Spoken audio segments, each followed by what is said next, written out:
So I will directly give the floor to Mrs. In't Veld.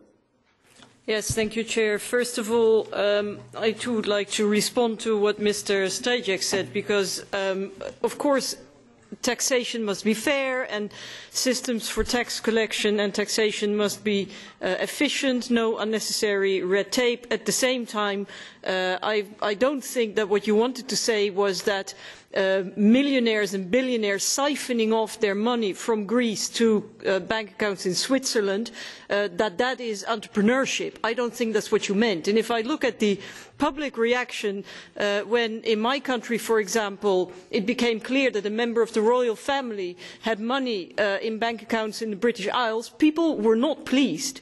So generally, this is a moral issue.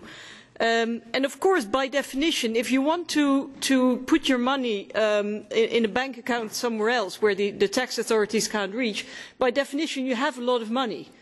Because if you don't have a lot of money, you don't need to send it to tax havens. So by definition, it's the haves, avoiding or evading taxes at the expense of the have-nots. I would like to raise two specific issues in addition to what has been said by others, and that is about the sharing of information, and transparency, which is of course a key element in all this.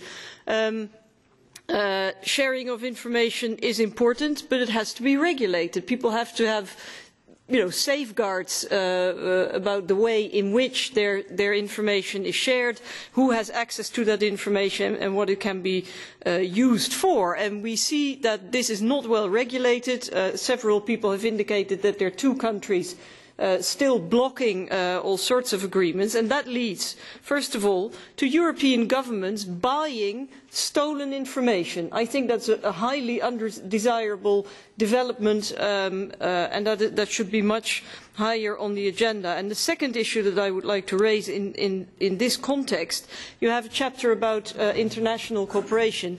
I am extremely worried about the US law that's called FATCA, the Foreign Account Tax Compliance Act, which will enter into force this summer, I believe, and which puts a huge burden on financial institutions which are operating in the United States.